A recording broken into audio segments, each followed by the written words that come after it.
In this episode of the post-round dump, we ask the real questions motorsport media won't answer.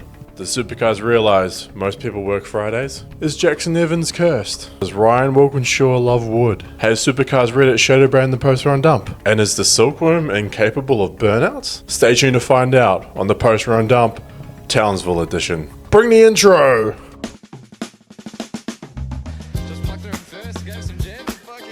The big guns come out. Don't be a smarty about it, or you're going to win one championship. Centigrades. Fuck yeah. Can't start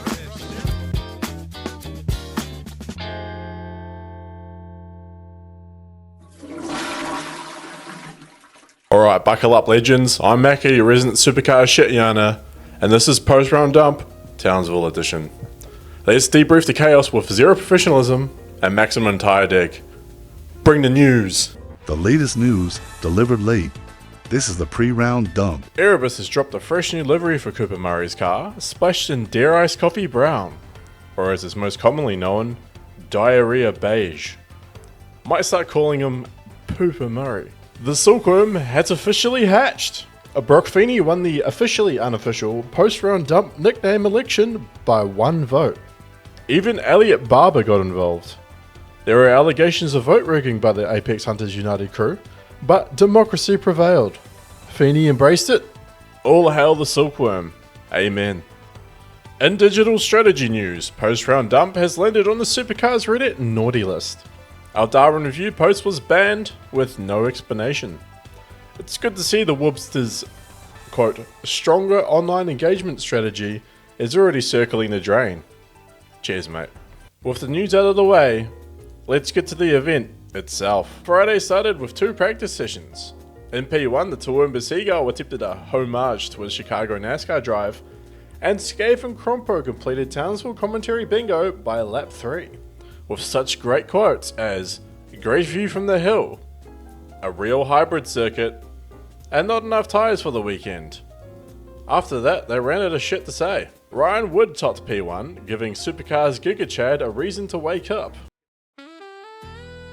P2? Not even Supercars YouTube itself could make it exciting, so let's move on. Wait. There was a race on Friday? At 3:40 PM, during business work hours.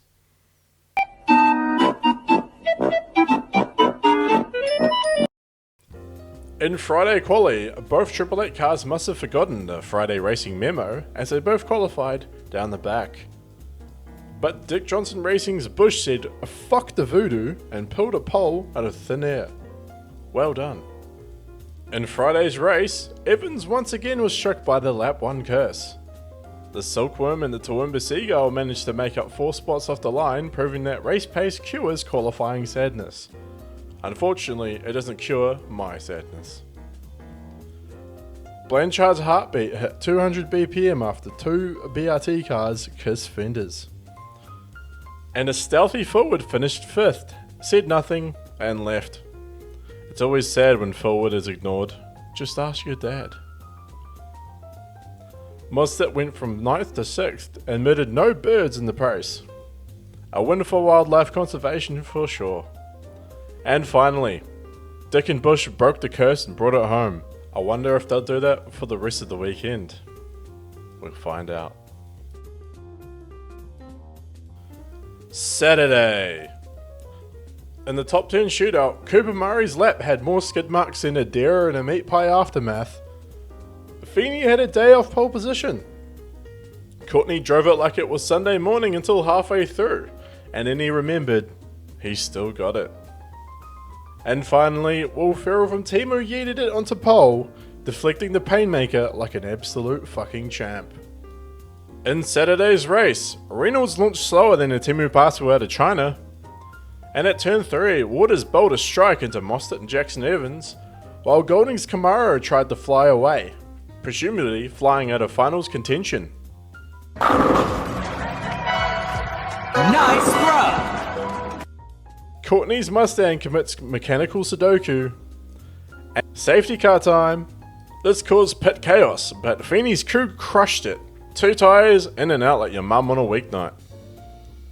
Brown boxed in pain like it's a slow-mo Mario Kart, and in the end, Feeney led, but Brown has a 5-second penalty to Erebus for spreading open Davo's rear. In the late stages of the race, Monster went full-on possessed and pulls full sitcom dab energy. Like, seriously, are these like the same person? Anyway, Monster dive bombs Broc and glides past Reynolds. And Chaz says to Payne, "I'm your problem now." Broc checks his mirrors, sees Daddy Monster closing in, and he just says, "Nah, I'm dropping my sticky, silky hammer." Final gap? 6.4 seconds of Silkworm supremacy. Normal transmission has resumed. And in Sunday's race and qualifying. Surprise! Timing's cooked again. More broken than an ice cream machine from Maka's. Feeney slaps down a lap so hot it owes him money. And Anton claims an 11.1 live on air. Big trust me bro energy. Full credit for him to actually try to do that though. Good man.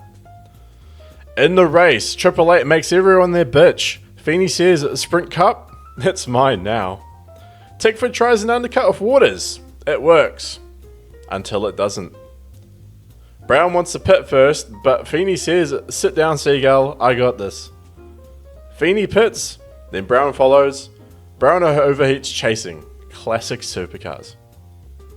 Mostert pops up like a Jehovah's Witness and takes P3 from Waters. Percat and Heimgartner climb 10 spots each. Cam Hill's brakes betray him. Davison loses a wheel. DJR's pain saga continues again. It might be time for a nut check. It just seems like everyone's losing their nuts this year. Oh, brother, this guy stinks! Reynolds cops a penalty in the battle for the old folks. And Erebus goes for a 3-stop and forgets fuel. Broc runs dry on the final lap. Murray joins in sympathy, because why not? And Feeney wins again. I gotta say, good race. 9 out of 10 race, but that burnout rating, 3 out of 10, mate. Started well, but got a bit agricultural towards the end. Maybe stick to racing, mate. Or, call up SVG. With the racing out of the way, it's now time for Inbread of the Round. Endorsed by the legends at Inbreads and Supercars threads. Some say that he babes in WD-40 and seduces women with Lap of the Gods on loop. All we know is he's Toasty Trev. Trev, get in here. Alright dickheads, Toasty Trev here. Inbread of the Round goes to none other than Supercars management. Because scheduling a race during business hours on a Friday? Absolute bloody genius, you tosser. Hey Supercars, ever heard of twilight racing? Light up the joint, allow us to knock off, grab a couple beers, do a couple spins on the pokey before the race. Instead you cooked it harder than Courtney's Mustang. Toasty Trev out. Thanks Toasty Trev, insightful as ever. What did we learn this round? Chaz Monster is officially a sitcom dad. Friday's confused supercars. Ryan Walkinshaw really loves wood. And the digital media strategy is more cooked than an Erebus fuel run. Don't forget to like and subscribe and comment, unless you're from Supercars Reddit, then yeah. Next up, Ipswich. So grab your knife, climb into your fuel capless VT Commodore and catch your next round. See you then. Just plucked her in first, gave some jam, fuck yeah. The big guns come out. Don't be a smarty about it, or you're going to win one championship. Centigrades.